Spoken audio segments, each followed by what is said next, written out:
ॐ पितृदेवाय नमः। अथ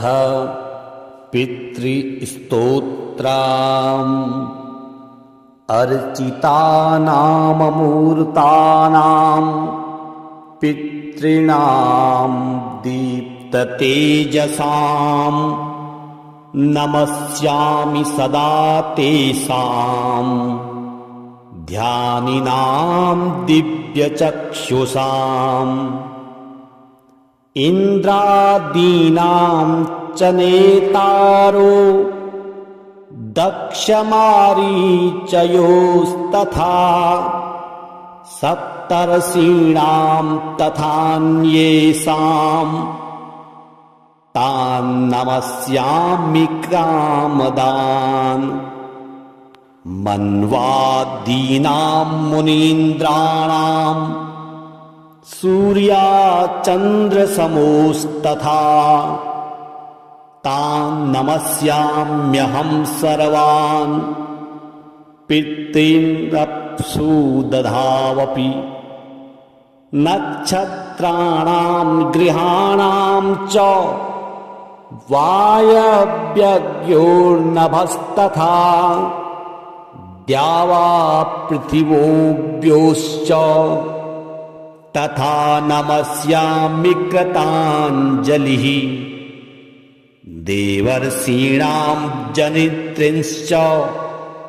सर्वलोकनमस्कृतान् अक्षयस्य सदा दातॄन् नमस्येऽहं कृताञ्जलिः प्रजापते कश्यपाय सोमाय वरुणाय च योगेश्वरेभ्यश्च सदा नमस्यामि कृताञ्जलिः नमो गणेभ्यः सप्तभ्यस्तथा लोकेषु सप्तसु स्वयंभुवे नमस्यामि ब्रह्मणे योगचक्षुषे सोमाधारान् पितृगणान् योगमूर्तिधरास्तथा नमस्यामि तथा सोमं पितरं जगतामहम् अग्निरूपांस्तथैवान्यान् नमस्यामि पितॄनहम् अग्निसोममयं विश्वं यत एतदशेषतः ये तु तेजसि ये चैते सोमसूर्याग्निमूर्तयः जगत्स्वरूपिणश्चैव तथा ब्रह्मस्वरूपिणः तेभ्योऽखिलेभ्यो योगिभ्यः पितृभ्यो यतमानसः नमो नमो नमस्ते मे प्रसीदन्तु स्वधा भुजः। अर्चितानाममूर्तानां पितॄणां दीप्ततेजसां नमस्यामि सदा तेषां ध्यानिनां दिव्यचक्षुषाम् इन्द्रादीनां च नेतारो दक्षमारीचयोस्तथा सप्तर्षीणां तथान्येषां तान् नमस्यामि कामदान् मन्वादीनां मुनीन्द्राणां सूर्याचन्द्रसमोस्तथा तान् नमस्याम्यहं सर्वान् पितॄनप्सु दधावपि नक्षत्राणां ग्रहाणां च वायव्यग्योर्नभस्तथा द्यावा पृथिवोऽव्योश्च तथा नमस्यामि कृताञ्जलिः देवर्षीणां जनित्रिंश्च सर्वलोकनमस्कृतान् अक्षयस्य सदा दातॄन् नमस्येऽहं कृताञ्जलिः प्रजापते कश्यपाय सोमाय वरुणाय च योगेश्वरेभ्यश्च सदा नमस्यामि कृताञ्जलिः नमो गणेभ्यः सप्तभ्यस्तथा लोकेषु सप्तसु स्वयंभुवे नमस्यामि ब्रह्मणे योगचक्षुषे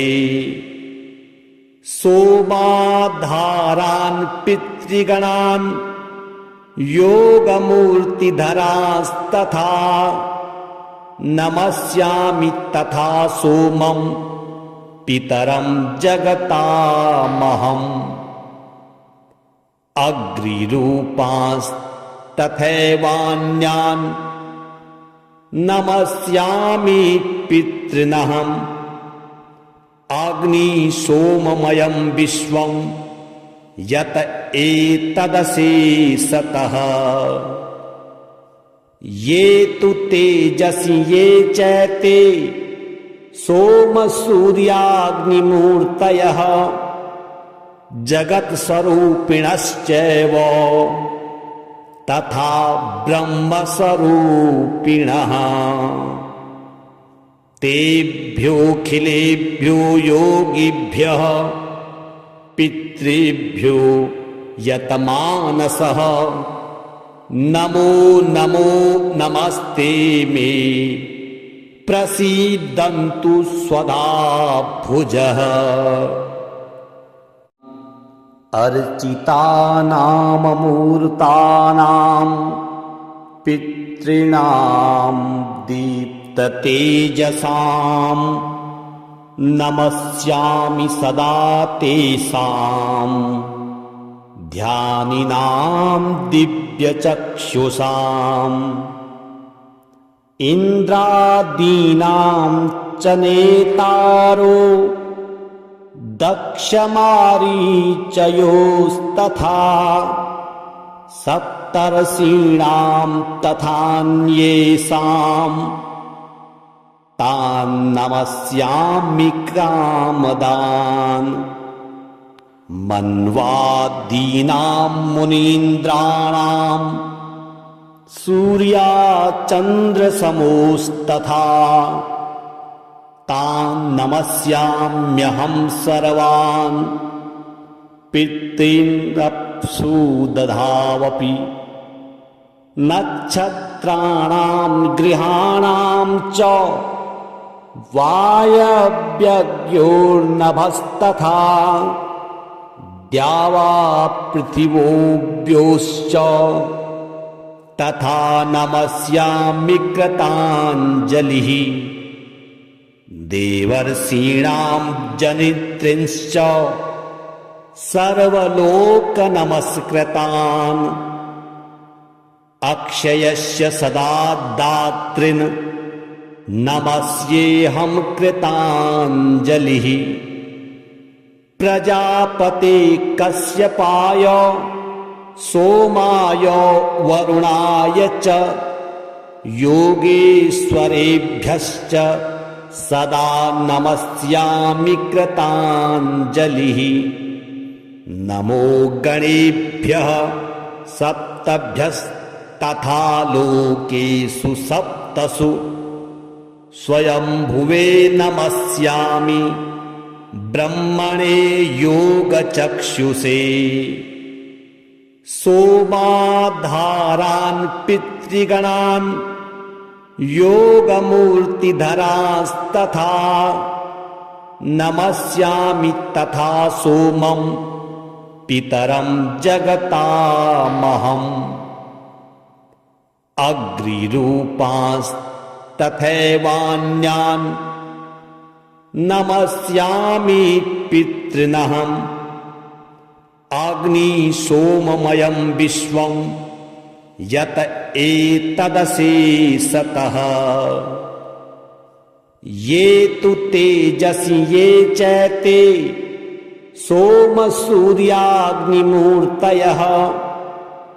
जगत्स्वरूपिणश्चैव तथा ब्रह्मस्वरूपिणः तेभ्योऽखिलेभ्यो योगिभ्यः पितृभ्यो यतमानसः नमो नमो नमस्ते मे प्रसीदन्तु स्वधा भुजः। अर्चितानाममूर्तानां पितॄणां दीप्ततेजसां नमस्यामि सदा तेषां ध्यानिनां दिव्यचक्षुषाम् इन्द्रादीनां च नेतारो दक्षमारीचयोस्तथा सप्तर्षीणां तथान्येषां तान् नमस्यामि कामदान् मन्वादीनां मुनीन्द्राणां सूर्याचन्द्रसमोस्तथा तान् नमस्याम्यहं सर्वान् पितॄनप्सु दधावपि नक्षत्राणां ग्रहाणां च वायव्यग्योर्नभस्तथा द्यावा पृथिवोऽव्योश्च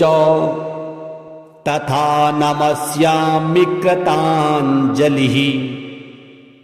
देवर्षीणां जनित्रींश्च सर्वलोकनमस्कृतान् अक्षयस्य सदा दातॄन् नमस्येऽहं कृताञ्जलिः प्रजापते कश्यपाय सोमाय वरुणाय च योगेश्वरेभ्यश्च सदा नमस्यामि कृताञ्जलिः नमो गणेभ्यः सप्तभ्यस्तथा लोकेषु सप्तसु स्वयंभुवे नमस्यामि ब्रह्मणे योगचक्षुषे सोमाधारान् पितृगणान् योगमूर्तिधरांस्तथा नमस्यामि तथा सोमं पितरं जगतामहम् अग्निरूपांस्तथैवान्यान् नमस्यामि पितॄनहम् अग्नि सोममयं विश्वं यत एतदशेषतः ये तु तेजसि ये चैते सोम सूर्याग्निमूर्तयः जगत्स्वरूपिणश्चैव तथा ब्रह्मस्वरूपिणः तेभ्योऽखिलेभ्यो योगिभ्यः पितृभ्यो यतमानसः नमो नमो नमस्ते मे प्रसीदन्तु स्वधा भुजः। अर्चितानाममूर्तानां पितॄणां दीप्ततेजसां नमस्यामि सदा तेषां ध्यानिनां दिव्यचक्षुषाम् इन्द्रादीनां च नेतारो दक्षमारीचयोस्तथा सप्तर्षीणां सप्तर्षीणां तथान्येषां तान् नमस्यामि कामदान् मन्वादीनां मुनीन्द्राणां सूर्याचन्द्रसमोस्तथा तान् नमस्याम्यहं सर्वान् पितॄनप्सु दधावपि नक्षत्राणां गृहाणां च वायव्यग्योर्नभस्तथा द्यावा पृथिवोऽव्योश्च तथा नमस्यामि कृताञ्जलिः देवर्षीणां जनित्रिंश्च सर्वलोकनमस्कृतान् अक्षयस्य सदा दातॄन् नमस्येऽहं कृताञ्जलिः प्रजापते कश्यपाय सोमाय वरुणाय च योगेश्वरेभ्यश्च सदा नमस्यामि कृताञ्जलिः नमो गणेभ्यः सप्तभ्यस्तथा लोकेषु सप्तसु स्वयंभुवे नमस्यामि ब्रह्मणे योगचक्षुषे सोमाधारान् पितृगणान् योगमूर्तिधरास्तथा नमस्यामि तथा सोमं पितरं जगतामहम् अग्निरूपांस्तथैवान्यान् नमस्यामि पितॄनहम् अग्निसोममयं विश्वं यत एतदशेषतः ये तु तेजसि ये चैते सोमसूर्याग्निमूर्तयः जगत्स्वरूपिणश्चैव तथा ब्रह्मस्वरूपिणः तेभ्योऽखिलेभ्यो योगिभ्यः पितृभ्यो यतमानसः नमो नमो नमस्ते मे प्रसीदन्तु स्वधा भुजः अर्चितानाममूर्तानां पितॄणां दीप्ततेजसां नमस्यामि सदा तेषां ध्यानिनां दिव्यचक्षुषाम् इन्द्रादीनां च नेतारो दक्षमारीचयोस्तथा सप्तर्षीणां तथान्येषां तान् नमस्यामि कामदान् मन्वादीनां मुनीन्द्राणां सूर्याचन्द्रसमोस्तथा तान् नमस्याम्यहं सर्वान् पितॄनप्सु दधावपि नक्षत्राणां गृहाणां च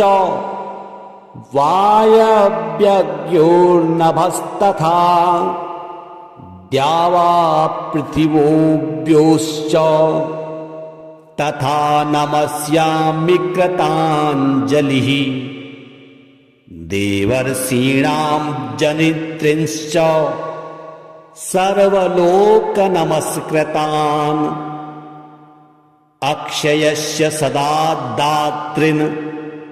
नमस्येऽहं कृताञ्जलिः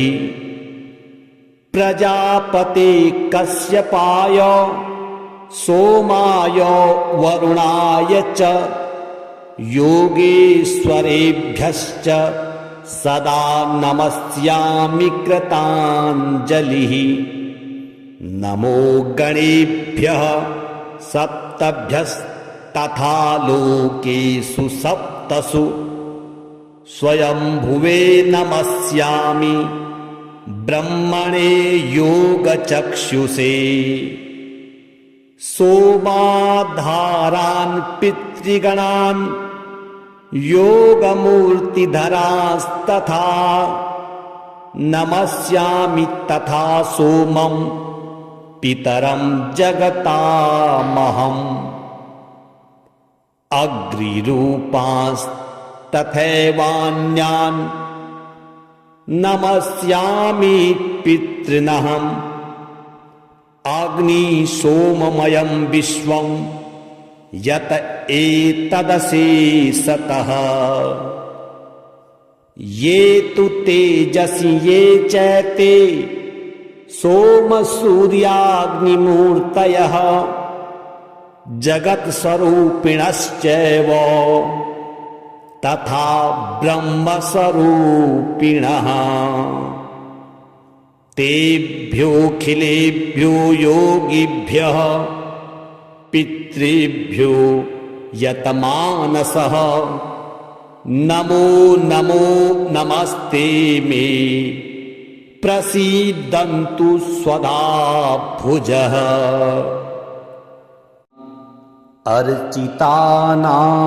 अर्चितानाममूर्तानां पितॄणां दीप्ततेजसां नमस्यामि सदा तेषां ध्यानिनां दिव्यचक्षुषाम् इन्द्रादीनां च नेतारो दक्षमारीचयोस्तथा सप्तर्षीणां तथान्येषां तान् नमस्यामि कामदान् मन्वादीनां मुनीन्द्राणां सूर्याचन्द्रसमोस्तथा तान् नमस्याम्यहं सर्वान् पितॄनप्सु दधावपि नक्षत्राणां गृहाणां च वायव्यग्योर्नभस्तथा द्यावापृथिवोऽभ्योश्च तथा नमस्यामि कृताञ्जलिः देवर्षीणां जनित्रींश्च सर्वलोकनमस्कृतान् अक्षयस्य सदा दातॄन् नमस्येऽहं कृताञ्जलिः प्रजापते कश्यपाय सोमाय वरुणाय च योगेश्वरेभ्यश्च सदा नमस्यामि कृताञ्जलिः नमो गणेभ्यः सप्तभ्यस्तथा लोकेषु सप्तसु स्वयंभुवे नमस्यामि ब्रह्मणे योगचक्षुषे सोमाधारान् पितृगणान् योगमूर्तिधरास्तथा नमस्यामि तथा सोमं पितरं जगतामहम् अग्निरूपांस्तथैवान्यान् नमस्यामि पितॄनहम् अग्निसोममयं विश्वं यत एतदशेषतः ये तु तेजसि ये चैते सोमसूर्याग्निमूर्तयः जगत्स्वरूपिणश्चैव तथा ब्रह्मस्वरूपिणः तेभ्योऽखिलेभ्यो योगिभ्यः पितृभ्यो यतमानसः नमो नमो नमस्ते मे प्रसीदन्तु स्वधा भुजः। अर्चितानाममूर्तानां पितॄणां दीप्ततेजसां नमस्यामि सदा तेषां ध्यानिनां दिव्यचक्षुषाम्। इन्द्रादीनां च नेतारो दक्षमारीचयोस्तथा सप्तर्षीणां तथान्येषां तान् नमस्यामि कामदान्। मन्वादीनां मुनीन्द्राणां सूर्याचन्द्रसमोस्तथा तान् नमस्याम्यहं सर्वान् पितॄनप्सु दधावपि। नक्षत्राणां गृहाणां च वायव्यग्योर्नभस्तथा द्यावा पृथिवोऽव्योश्च तथा नमस्यामि कृताञ्जलिः। देवर्षीणां जनित्रींश्च सर्वलोकनमस्कृतान्। अक्षयस्य सदा दातॄन् नमस्येऽहं कृताञ्जलिः। प्रजापते कश्यपाय सोमाय वरुणाय च योगेश्वरेभ्यश्च सदा नमस्यामि कृताञ्जलिः। नमो गणेभ्यः सप्तभ्यस्तथा लोकेषु सप्तसु स्वयंभुवे नमस्यामि ब्रह्मणे योगचक्षुषे। सोमाधारान् पितृगणान् योगमूर्तिधरास्तथा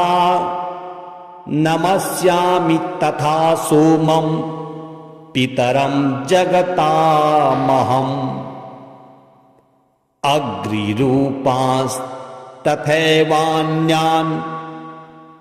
नमस्यामि पितॄनहम्। अग्निसोममयं विश्वं यत एतदशेषतः। ये तु तेजसि ये चैते सोमसूर्याग्निमूर्तयः जगत्स्वरूपिणश्चैव तथा ब्रह्मस्वरूपिणः। तेभ्योऽखिलेभ्यो योगिभ्यः पितृभ्यो यतमानसः नमो नमो नमस्ते मे प्रसीदन्तु स्वधा भुजः।